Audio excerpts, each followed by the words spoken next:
الحمد لله رب العالمين والصلاة والسلام على أشرف الأنبياء والمرسلين أما بعد فإن خير الحديث كتاب الله وخير الهدي هدي محمد صلى الله عليه وسلم وشر الأمور محدثاتها وكل محدثة بدعة وكل بدعة ضلالة وكل ضلالة في النار. فأعوذ بالله من الشيطان الرجيم. بسم الله الرحمن الرحيم. جاء الحق وزهق الباطل إن الباطل كان زهوقا. کئی روز سے درس حدیث میں جنگ تبوک کا تذکرہ چل رہا تھا. آج مناسب سمجھتا ہوں کہ جنگ تبوک کا واقعہ قدر تفصیل کے ساتھ آپ کے سامنے پیش کر دیا جائے. فتح مکہ جب ہو گیا، مکہ فتح ہو گیا، تو یہ فتح مکہ حق و باطل کے درمیان ایک فیصلہ کن معرکہ تھا. اس معرکے کے بعد اہل عرب کے نزدیک پیارے نبی صلی اللہ علیہ وسلم کی رسالت میں کوئی شک باقی نہیں رہ گیا تھا. اس لیے حالات کی رفتار ایک سل بدل گئی اور لوگ اللہ کے دین میں فوج در فوج داخل ہو گئے.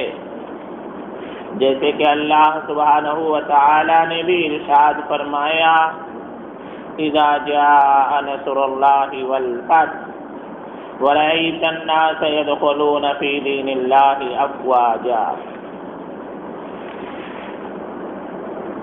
مگر اب ایک ایسی طاقت کا رخ مدینہ منورہ کی طرف ہو چکا تھا جو کسی وجہ جواز کے بغیر مسلمانوں سے چھیڑ چھاڑ کر رہی تھی. یہ طاقت رومیوں کی تھی جو اس وقت روئے زمین پر سب سے بڑی فوجی قوت کی حیثیت رکھتی تھی. اور بار بار یہ سننے میں آتا تھا کہ روم والے مدینہ منورہ پر حملہ کرنے کے لیے پر تول رہے. پیارے نبی صلی اللہ علیہ وسلم حالات کی نزاکت کو اچھی طریقے سے سمجھ رہے تھے اور دقت نظر سے آپ سمجھ رہے تھے کہ اگر آپ نے ان فیصلہ کن لمحات میں رومیوں سے جنگ کرنے میں کاہلی اور سستی سے کام لیا، رومیوں کو مسلمانوں کے زیر اثر علاقوں میں گھسنے دیا اور وہ مدینہ تک بڑھ اور چڑھ کر آئے تو اسلامی دعوت پر اس کے نہایت برے اثرات پڑیں گے. مسلمانوں کی فوجی ساکھ اکھڑ جائے گی اور وہ جاہلیت جو جنگ حنین میں کاری ضرب لگنے کے بعد آخری دم توڑ رہی ہے دوبارہ زندہ ہو جائے گی. اور منافقین جو مسلمانوں پر گردش زمانہ کا انتظار کر رہے ہیں اور ابو عامر فاسق کے ذریعے شام روم سے رابطہ قائم کیے ہوئے ہیں، پیچھے سے عین اس وقت مسلمانوں کے شکم میں خنجر گھونپ دیں گے جب آگے سے رومیوں کا ریلا ان پر خونخوار حملے کر رہا ہوگا. اس طرح اور بہت ساری کوششیں رائے گاں چلی جائیں گی جو آپ نے اور آپ کے صحابہ کرام نے اسلام کی نشر و اشاعت میں صرف کی تھی، اور وہ بہت ساری کامیابیاں ناکامی میں تبدیل ہو جائیں گی جو طویل اور کنڈے جنگوں اور مسلسل فوجی دور و دھوپ کے بعد حاصل کی گئی تھی. پیارے نبی صلی اللہ علیہ وسلم ان نتائج کو اچھی طرح سمجھ رہے تھے، اس لیے وسعت اور شدت کے باوجود آپ نے طے کیا کہ رومیوں کو دارالاسلام کی طرف پیش قدمی کی مہلت دیے بغیر خود ان کے علاقے میں اور حدود میں گھس کر ان کے خلاف ایک فیصلہ کن جنگ کی جائے۔ یہ معاملہ طے کرنے کے بعد آپ نے صحابہ کرام رضوان اللہ تعالی علیہم اجمعین میں اعلان فرما دیا کہ لڑائی کی تیاری کرو۔ قبائل عرب اور اہل مکہ کو بھی پیغام دیا کہ جنگ کے لیے نکل پڑیں۔ آپ کا دستور تھا کہ جب کسی غزوے اور جنگ کا ارادہ فرماتے تو کسی اور ہی جانب کا توریہ کرتے، لیکن صورتحال کی نزاکت اور تنگی کی شدت کے سبب اب کی بار آپ نے صاف صاف اعلان فرما دیا کہ رومیوں سے جنگ کا ارادہ ہے تاکہ لوگ مکمل تیاری کر لیں۔ آپ نے اس موقع پر لوگوں کو جہاد کی ترغیب بھی دی اور جنگ ہی پر ابھارنے کے لیے سورہ توبہ کا بھی ایک ٹکڑا نازل ہوا۔ ساتھ ہی آپ نے صدقہ اور خیرات کرنے کی فضیلت بیان کی اور اللہ کی راہ میں اپنا نفیس مال خرچ کرنے کی رغبت بھی دلائی۔ صحابہ کرام نے جو ہی پیارے نبی صلی اللہ علیہ وسلم کا ارشاد سنا آپ رومیوں سے جنگ کی دعوت دے رہے ہیں، پھر اس کی تعمیل کے لیے دوڑ پڑے اور پوری تیز رفتاری سے لڑائی کی تیاری شروع کر دی۔ قبیلے اور برادریاں ہر چہار جانب سے مدینہ منورہ میں اترنا شروع ہو گئیں، اور سوائے ان لوگوں کے جن کی جو میں نفاق کی بیماری تھی، کسی مسلمان نے اس جنگ میں پیچھے رہنا گوارا نہ کیا۔ البتہ 3 مسلمان اس سے الگ ہیں کہ صحیح الایمان ہونے کے باوجود انہوں نے جنگ میں شرکت نہ کی۔ حالت یہ تھی کہ حاجت مند اور فاقہ مست لوگ آتے اور نبی کریم صلی اللہ علیہ وسلم سے درخواست کرتے کہ ان کے لیے سواری فراہم کر دیں تاکہ وہ بھی رومیوں سے ہونے والے اس جنگ میں شرکت کر سکیں، اور جب آپ ان سے معذرت کرتے کہ لا اجد ما احملکم علیہ تولوا وآینہم تفیض من الدم حزنا لا یجدوا ما ينفقون، میں تمہیں سواری کے لیے کچھ نہیں دیتا اور کچھ نہیں پاتا، تو ایسی حالت میں واپس ہوتے کہ ان کی آنکھوں سے آنسو جاری ہوتے کہ وہ خرچ کرنے کے لیے کچھ بھی نہیں پا رہے ہیں۔ اس طرح مسلمانوں نے صدقہ و خیرات کرنے میں بھی ایک دوسرے سے آگے نکل جانے کی کوشش کی۔ حضرت عثمان غنی رضی اللہ تعالی عنہ نے ملک شام کے لیے ایک قافلہ تیار کیا تھا جس میں پالان اور کجاوے سمیت 200 اونٹ تھے اور 200 اوقیہ چاندی، تقریباً 29 پر 9 کلو چاندی آپ نے یہ سب صدقہ کر دیا۔ اس کے بعد پھر 100 اونٹ پالان اور کجاوے سمیت صدقہ کیا۔ اس کے بعد 1000 دینار 1000 دینار تقریباً 5.5 کلو سونے کے سکے لے کر کے آئے۔ 5.5 کیجی سونے کے سکے معمولی بات نہیں، لے کر آئے اور انہیں پیارے نبی صلی اللہ علیہ وسلم کے آغوش میں ڈال دیا۔ پیارے نبی صلی اللہ علیہ وسلم اسے الٹتے تھے، پلٹتے تھے اور فرماتے تھے آج کے بعد عثمان تمہیں کوئی ضرر نہ ہوگا۔ بعض روایت سے یہ پتہ چلتا ہے کہ عثمان آج کے بعد اگر تم کوئی نیکی نہ کرو تو بھی محمد تمہارا ہاتھ پکڑ کے جنت میں لے جائے گا۔ اور رحیق مختوم کے مطابق صاحب الرحیق مختوم نے لکھا، اس کے بعد حضرت عثمان غنی رضی اللہ تعالیٰ عنہ نے پھر صدقہ کیا اور صدقہ کیا، یہاں تک کہ ان کے صدقے کی مقدار نقدی کے علاوہ، سونے اور چاندی کے علاوہ 900 اونٹ اور 100 گھوڑے اللہ کے راستے میں قربان کیے۔ اللہ اکبر! کیا دولت تھی ان کے پاس اور کیا دل اللہ نے دیا تھا۔ ادھر ہے کہ عبد الرحمن بن عوف رضی اللہ تعالیٰ عنہ 200 اوقیہ تقریباً 29.5 کلو چاندی لے آئے صدیق اکبر رضی اللہ تعالی عنہ نے اپنا سارا مال پیارے نبی صلی اللہ علیہ وسلم کی خدمت میں حاضر کر دیا اور بال بچوں کے لیے اللہ اور اس کے رسول کی سوا کچھ نہ چھوڑا. ان کے صدقے کی کل مقدار 4000 درہم تھی اور سب سے پہلے یہی اپنا صدقہ لے کر پیارے نبی صلی اللہ علیہ وسلم کی خدمت میں تشریف لائے تھے. حضرت عمر فاروق رضی اللہ تعالیٰ عنہ نے اپنا آدھا مال خیرات کیا. حضرت عباس رضی اللہ تعالیٰ عنہ بہت سا مال لائے. حضرت طلحہ، سعد بن عبادہ، محمد بن مسلمہ بھی کافی مال لائے. حضرت عاصم بن عدی 90 وسق، یہ عرب کا وزن ہے وسق، یعنی 13,500 ٹن 13,500 ٹن کھجور لے کر کے آئے. بقیہ صحابہ بھی پیدل پے اپنے تھوڑے سے زیادہ صدقات لے کر آئے، یہاں تک کہ کسی نے 1 مد 2 مد صدقہ کیا. جب اس سے زیادہ کی طاقت نہیں رکھتے تھے، عورتوں نے بھی ہار، بازو بند، پازیب، بالی، انگوٹھی وغیرہ جو کچھ ہو سکا آپ کی خدمت میں بھیجا. کسی نے بھی اپنا ہاتھ نہ روکا اور بخیلی سے کوئی کام نہ لیا. صرف منافقین تھے جو صدقات میں بڑھ چڑھ کر حصہ لینے والوں پر طعنہ زنی کرتے تھے. اب حضرت عاصم بن عدی 13.5 ٹن کھجور لائے. حضرت عثمان غنی رضی اللہ تعالیٰ عنہ 900 اونٹ 100 گھوڑے دیے.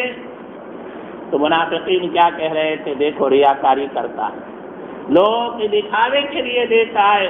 اور بعض صحابہ کرام کچھ بھی نہیں ان کے پاس تھا تو مزدوری کے لیے چلے جاتے اور شام کے وقت تھوڑی سی مزدوری کر کے کھجور لاتے نبی کریم صلی اللہ علیہ وسلم کی خدمت میں. تو یہ منافق کیا کرتا، کیا کہتا تھا کہ دیکھو دیکھو 1-2 کھجور سے یہ قیصر روم کی ملک کو فتح کرے گا.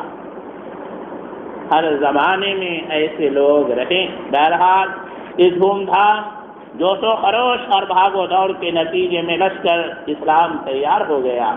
پیارے نبی صلی اللہ علیہ وسلم نے حضرت محمد بن مسلمہ کو اور کہا جاتا ہے کہ سبا بن ارفتہ کو مدینے کا گورنر بنایا اور حضرت علی بن ابی طالب کو اپنے اہل و عیال کی دیکھ بھال کے لیے مدینہ ہی میں رہنے کا حکم دیا.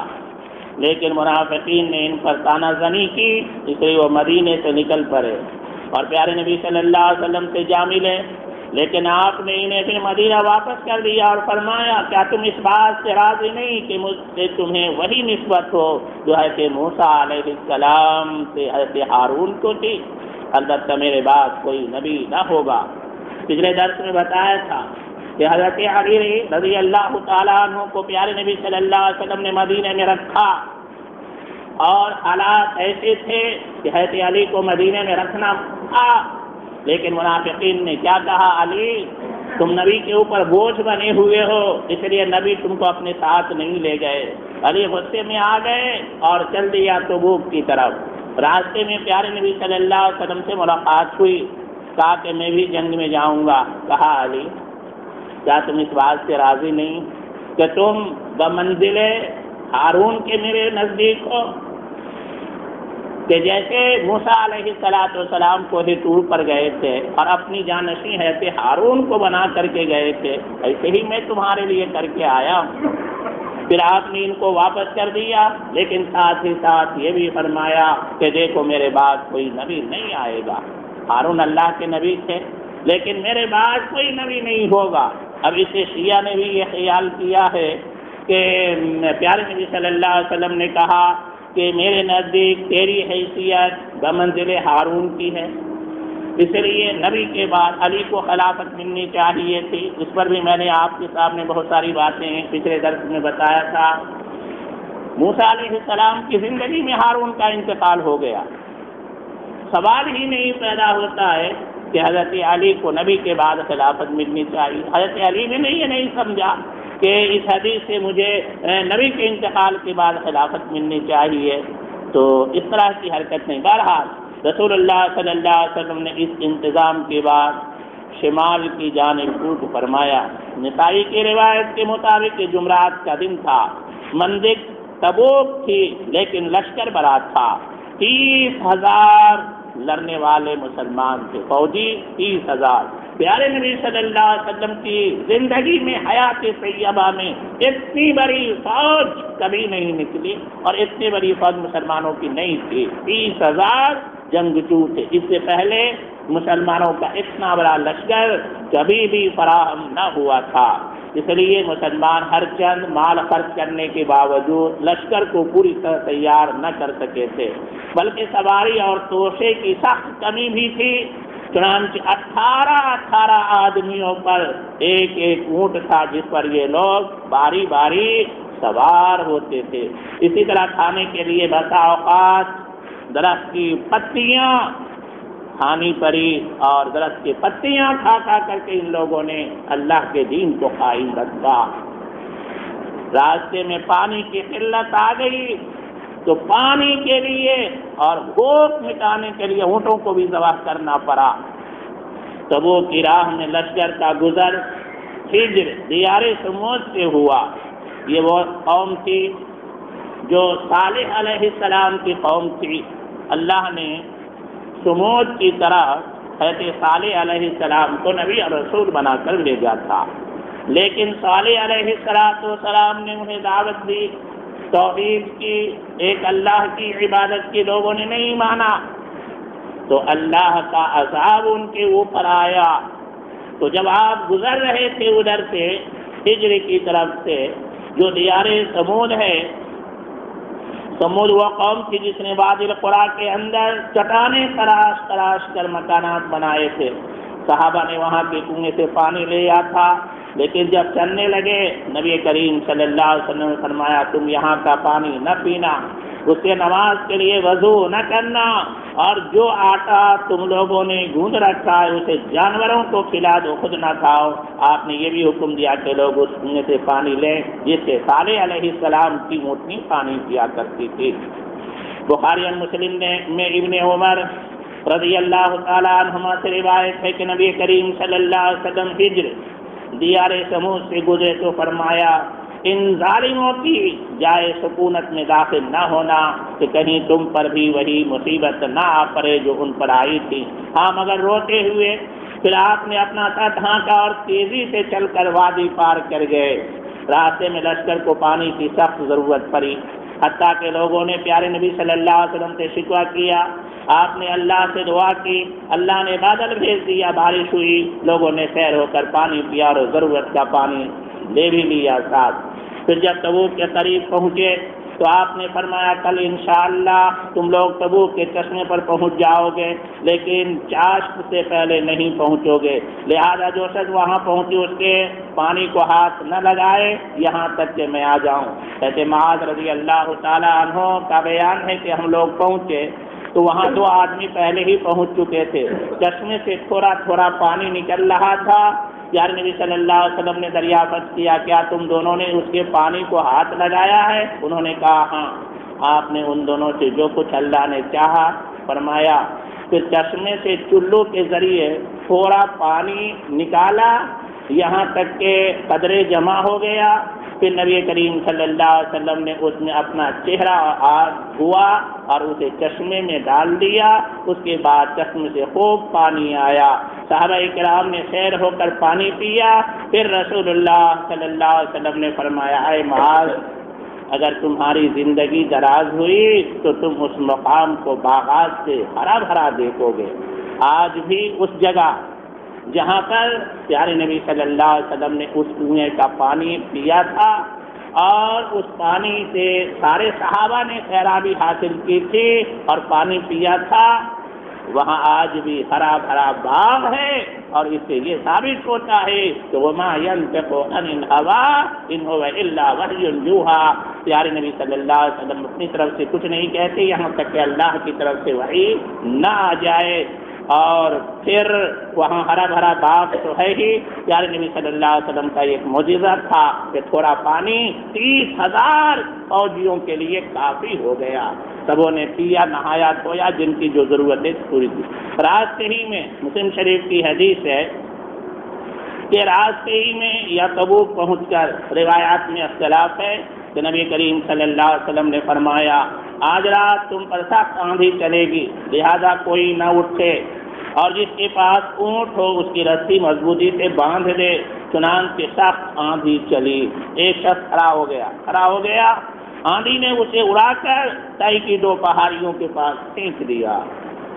راستے میں رسول اللہ صلی اللہ علیہ وسلم کا معمول تھا کہ آپ ظہر اور عصر کی نمازیں اکٹھا، مغرب اور عشاء کی نمازیں اکٹھا پڑھتے تھے، جمع تقدیم بھی کرتے، جمع تاخیر بھی کرتے۔ جمع تقدیم کا مطلب یہ ہے کہ ظہر اور عصر دونوں ظہر کے وقت میں، مغرب اور عشاء دونوں مغرب کے وقت میں پڑھی جائیں، اور جمع تاخیر کا مطلب یہ ہے کہ سفر میں ظہر اور عصر دونوں عصر کے وقت میں، مغرب اور عشاء دونوں عشاء کے وقت میں پڑھی جائیں، اسے جمع بین الصلاتین کہتے ہیں۔ یہ سہولت دی گئی ہے مسافروں کے لیے۔ اسلامی لشکر تبوک میں اتر کر سینہ زن ہوا، وہ رومیوں سے 2 ہاتھ کرنے کے لیے تیار تھے، رومیوں سے لڑنے کے لیے تیار تھے۔ پھر پیارے نبی صلی اللہ علیہ وسلم نے اہل لشکر کو مخاطب کر کے نہایت بلیغ خطبہ دیا۔ آپ نے جوامع الکلم ارشاد فرمائے، دنیا اور آخرت کی بھلائی کی رغبت دلائی، اللہ کے عذاب سے ڈرایا اور اس کے انعامات کی خوشخبری دی۔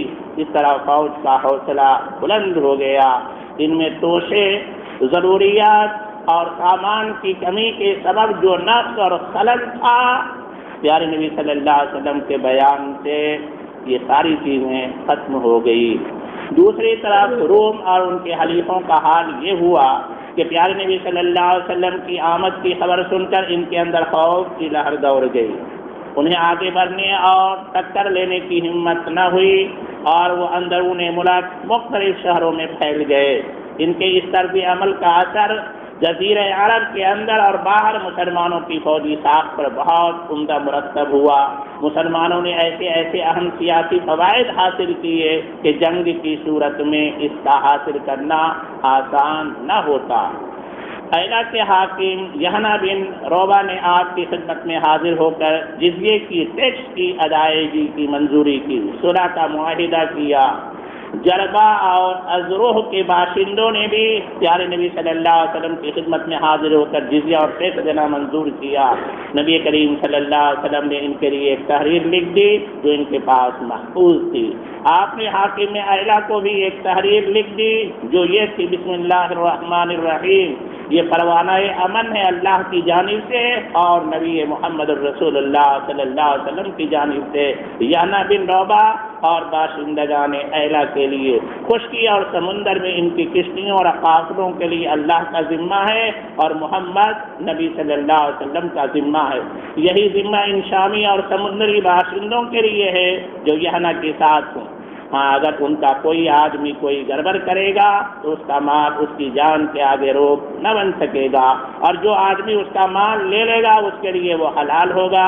انہیں کسی چشمے پر اترنے اور خشکی اور سمندر کے کسی راستے پر چلنے سے منع نہیں کیا جا سکتا۔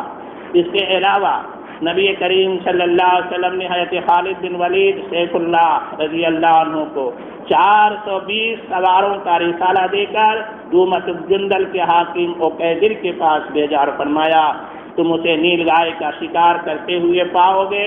حضرت خالد بن ولید رضی اللہ تعالیٰ عنہ وہاں تشریف لے گئے۔ جب اتنے فاصلے پر رہ گئے کہ قلعہ نظر آ رہا تھا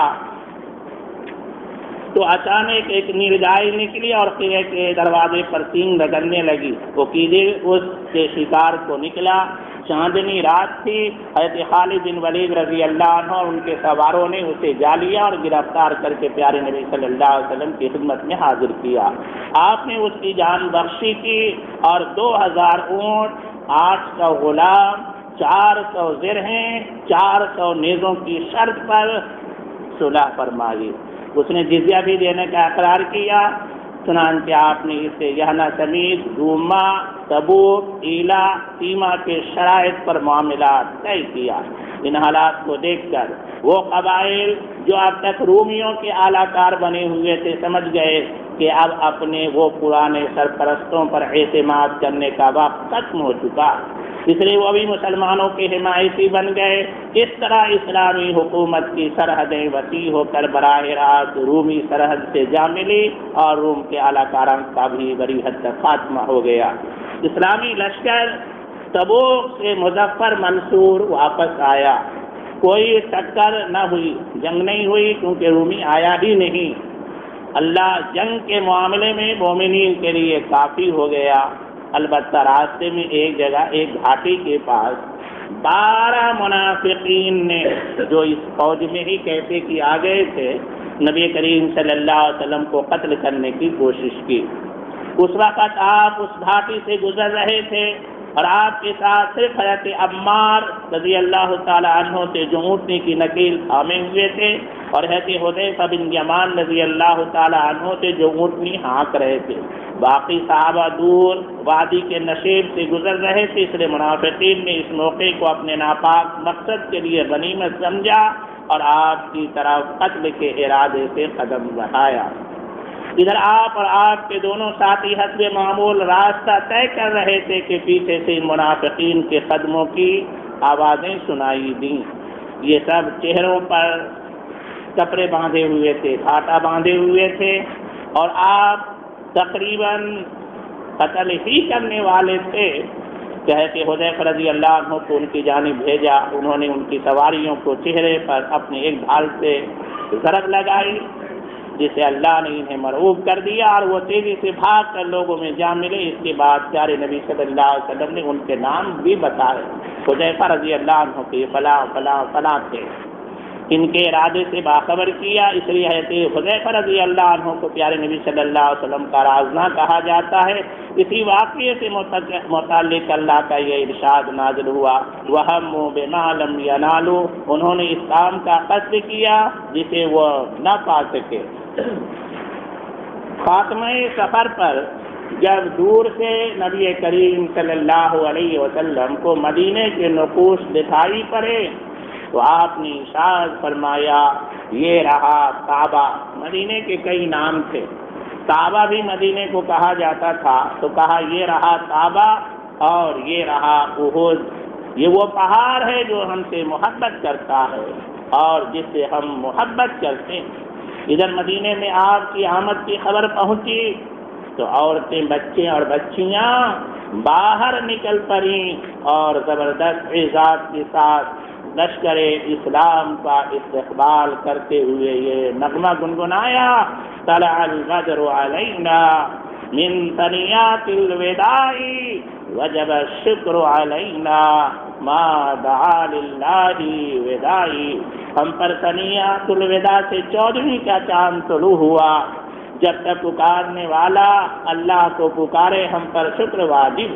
نبی کریم صلی اللہ علیہ وسلم تبوک کے لیے رجب میں روانہ ہوئے تھے، واپس آئے تو رمضان کا مہینہ تھا۔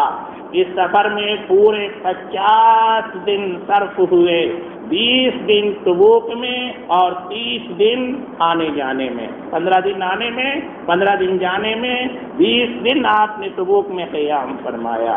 یہ آپ کی حیات مبارکہ کا آخری غزوہ تھا جس میں آپ نے بنفس نفیس شرکت فرمائی۔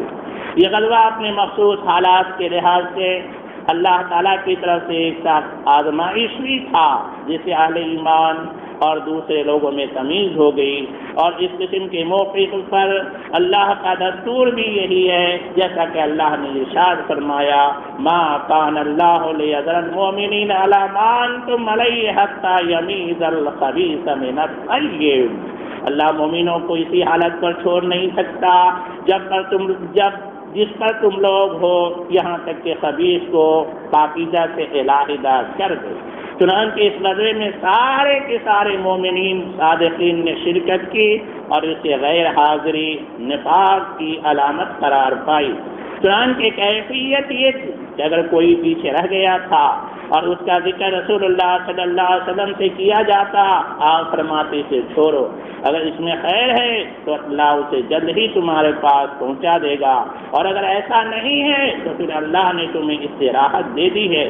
غرض اس غزوے سے یا تو وہ لوگ پیچھے رہے جو معذور تھے، کمزور تھے، یا وہ لوگ جو منافق تھے، جنہوں نے اللہ اور اس کے رسول سے ایمان کا جھوٹا دعویٰ کیا تھا، اب جھوٹا عذر پیش کر کر کے غزوے میں شریک نہ ہونے کی اجازت لے لی تھی اور پیچھے بیٹھ رہے تھے، یا سرے سے اجازت دیے بغیر ہی بیٹھ رہ گئے تھے۔ 3 آدمی ایسے تھے جو سچے اور پکے مومن تھے اور کسی وجہ جواز کے بغیر پیچھے رہ گئے تھے، انہیں اللہ آزمائش میں ڈالا اور پھر ان کی توبہ قبول کی۔ اس کی تفصیل یہ ہے کہ واپسی پر پیارے نبی صلی اللہ علیہ وسلم مدینہ منورہ میں داخل ہوئے، حسب معمول سب سے پہلے مسجد نبی میں تشریف لے گئے، وہاں 2 رکعت نماز پڑھی۔ سنت کا قاعدہ یہی ہے کہ آدمی جب دور دراز کی سفر سے گھر کو آئے تو ایک تو رات میں آدمی گھر میں نہیں آئے، اطلاع دور کی سفر سے 6 مہینہ 2 مہینہ گھر کی سفر ہے، دور سے آتا ہے تو گھر میں اچانک آدمی نہیں جائے، اطلاع دے دے۔ اور جب بھی آدمی سفر سے آئے تو پہلے مسجد میں آئے، یہ سنت کا تقاضا ہے کہ اللہ سفر معمولی چیز نہیں۔ ایک حدیث میں کہا سفر مثل السفر، سفر جہنم کے حصوں میں سے ایک حصہ۔ آج بھی چاہے جیسی سہولتیں ہوں، اوپر کی ہو سفر یا نیچے کی سفر ہو یا سمندری سفر ہو، سفر ہے۔ گھر آدمی امن امان کے ساتھ آئے گا، واپس کی نہیں آئے گا، اور جب آ گیا ہے تو سب سے پہلے وہ مسجد میں آ گئے، اور مسجد میں آنے کے بعد 2 رکعت نماز پڑھ لے، 2 رکعت نماز پڑھے۔ پیارے نبی صلی اللہ علیہ وسلم آئے مسجد میں، 2 رکعت نماز پڑھی، پھر لوگوں کی خاطر بیٹھ گئے، کیونکہ آپ امام الانبیاء تھے، آپ امیر تھے، آپ نبی تھے، مسجد میں آپ بیٹھ گئے۔ ادھر منافقین نے، جن کی تعداد 80 سے کچھ زیادہ تھی، آ کر معذرتیں شروع کر دی اور قسمیں کھانے لگے۔ آپ نے ان سے ان کا ظاہر قبول کرتے ہوئے بیعت کر لی اور دعائے مغفرت کی اور ان کا باطن اللہ کے حوالے کر دیا۔ باقی رہے 3 مومنین صادقین، یعنی کعب بن مالک، مرارہ بن ربیعہ، ہلال بن امیہ، تو انہوں نے سچائی اختیار کرتے ہوئے اقرار کیا کہ ہم نے کسی مجبوری کے بغیر غزوے میں شرکت نہیں کی تھی۔ اس پر نبی کریم صلی اللہ علیہ وسلم نے صحابہ کو حکم دیا کہ ان تینوں سے بات چیت نہ کرے، چنانچہ ان کے خلاف سخت بائیکاٹ شروع ہو گیا۔ لوگ بدل گئے، زمین بھیانک بن گئی، کشادگی کے باوجود تنگ ہو گئی اور خود ان کی اپنی جان پر بنائی۔ سختی یہاں تک بڑھی، 40 روز گزرنے کے بعد حکم دیا کہ ان کی بیویوں کو بھی الگ کر دیا جائے۔ 50 روز پورے ہو گئے تو اللہ نے ان کی توبہ قبول کی اور قرآن میں یہ آیت نازل فرمائی، وَعَلَى الثَّلَاثَةِ الَّذِينَ خُلِّفُوا حَتَّى إِذَا ضَاقَتْ عَلَيْهِمُ الْأَرْضُ بِمَا رَحُبَتْ وَضَاقَتْ عَلَيْهِمْ أَنفُسُهُمْ وَظَنُّوا أَن لَّا مَلْجَأَ مِنَ اللَّهِ إِلَّا إِلَيْهِ ثُمَّ تَابَ عَلَيْهِمْ لِيَتُوبُوا إِنَّ اللَّهَ هُوَ التَّوَّابُ الرَّحِيمُ۔ یہ آیت انہی تینوں کے بارے میں نازل ہوئی کہ اللہ نے ان 3 آدمیوں کی بھی توبہ قبول کیا جن کا معاملہ مؤخر کر دیا گیا تھا، یہاں تک کہ جب زمین اپنی کشادگی کے باوجود ان پر تنگ ہو گئی اور ان کی جان بھی ان پر تنگ ہوئی، انہوں نے یقین کر لیا کہ اللہ سے بھاگ کر کوئی جائے پناہ نہیں ہے مگر اسی کی طرح اللہ ان پر رجوع ہوا تاکہ وہ توبہ کریں۔ یقیناً اللہ توبہ قبول کرنے والا رحیم ہے۔ اس فیصلے کے نزول پر مسلمان عموماً اور تینوں صحابہ کرام خصوصاً بے حد خوش ہوئے۔ لوگوں نے دوڑ دوڑ کر بشارت دی، خوشی سے چہرے کھل اٹھے، انعامات اور صدقے دیے۔ حقیقت میں یہ ان کی زندگی کا سب سے اچھا اور باسعادت دن تھا۔ اسی طرح جو لوگ معذوری کی وجہ سے شریک غزوہ نہ ہو سکے، ان کے بارے میں بھی اللہ نے آیت نازل کی، لیس علی الضعفاء ولا علی المرضى وعلى الذین لا یجدون ما ينفقون حرج اذا نصحوا للہ ورسولہ۔ کمزوروں پر، مریضوں پر، جو لوگ خرچ کرنے کے لیے کچھ نہ پائے، ان پر کوئی حرج نہیں جبکہ اللہ اور اس کے رسول کے خیر خواہ ہوں۔ ان کے متعلق نبی کریم صلی اللہ علیہ وسلم نے بھی مدینہ کے قریب پہنچ کر فرمایا، مدینے میں کچھ ایسے لوگ ہیں کہ تم نے جس جگہ بھی سفر کیا، جو وادی بھی طے کی، وہ تمہارے ساتھ رہے، انہیں عذر نے روک رکھا تھا۔ لوگوں نے کہا کہ یا رسول اللہ، صلی اللہ علیہ وسلم وہ مدینے میں رہتے ہوئے ہمارے ساتھ تھے؟ آپ نے فرمایا ہاں، مدینے میں رہتے ہوئے بھی وہ تمہارے ساتھ تھے، کیونکہ نیت اس کی اچھی تھی، سواری نہیں ہے، یا بعض لوگ مجبور تھے، طرف کے رہ گئے۔ یہ غزوہ جزیرۃ العرب پر مسلمانوں کا اثر پھیلانے اور اسے تقویت پہنچانے میں بڑا مؤثر ثابت ہوا۔ لوگوں پر یہ بات اچھی طرح واضح ہو گئی کہ اب جزیرۃ العرب میں اسلام کی طاقت کے سوا کوئی طاقت زندہ نہیں رہ سکتی۔ اسی طرح جاہلین اور منافقین کی وہ بچی کھچی آرزوئیں اور امیدیں بھی ختم ہو گئی جو مسلمانوں کے خلاف گردش زمانہ کے انتظار میں ان کے نہا خانۂ دل میں پنہا تھی، کیونکہ ان کی ساری امیدوں اور آرزوؤں کا محور رومی طاقت تھی، اور اس غزوے میں اس کا بھی حرم کھل گیا تھا۔ اس لیے ان حضرات کے حوصلے ٹوٹ گئے اور انہوں نے امر واقعی کے سامنے سفر ڈال دی کہ اب اس سے بھاگنے اور چھٹکارا پانے کی کوئی راہ نہیں رہ گئی۔ بہرصورت اس غزوے میں کچھ اہم چیزیں بھی ہوئیں۔ منافقین نے ایک مسجد کی تعمیر کی تھی صرف فساد کی نیت سے اور مسلمانوں میں اختلاف ڈالنے کی وجہ کر، وہ بھی اس غزوے کے بعد جلا دی گئی اور وہ بھی ختم ہو گیا۔ اسی غزوے کے اس غزوے سے متعلق صبح توبہ کی بہت سی آیات نازل ہوئیں، کچھ روانگی سے پہلے، کچھ روانگی کے بعد، کچھ دوران سفر، کچھ مدینہ واپس آنے کے بعد۔ ان آیات میں غزوے کے حالات ذکر کیے گئے ہیں، منافقین کا پردہ کھولا گیا ہے، مخلصین مجاہدین کی فضیلت بیان کی گئی ہے، مومنین صادقین جو غزوے میں تھے اور جو نہیں گئے تھے ان کی توبہ کی قبولیت کا ذکر ہے۔ سن 9 ہجری میں تاریخی اہمیت کے متعدد واقعات بھی پیش آئے۔ تبوک سے نبی کریم صلی اللہ علیہ وسلم کی واپسی کے بعد امیمر اجلانی اور ان کی بیوی کے درمیان لعان ہوا۔ غامدیہ عورت کو جس نے آپ کی خدمت میں حاضر ہو کر بدکاری کا اقرار کیا تھا رجم کیا گیا۔ اس عورت نے بچے کی پیدائش کے بعد جب دودھ چھڑا لیا تب اسے رجم کیا گیا۔ اسمہا نجاشی کا بادشاہ شاہ حبشہ کا وفات بھی اسی سن 9 ہجری میں ہوا۔ نبی کریم صلی اللہ علیہ وسلم نے اس کے غائبانہ جنازے کی نماز پڑھی۔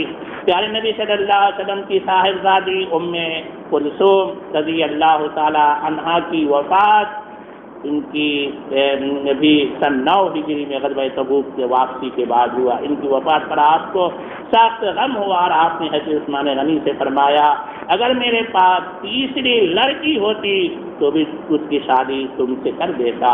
تبوک سے واپسی کے پر راس المنافقین عبداللہ بن ابی نے وفات پائی۔ پیارے نبی صلی اللہ علیہ وسلم نے اس کے لیے دعائے مغفرت کی۔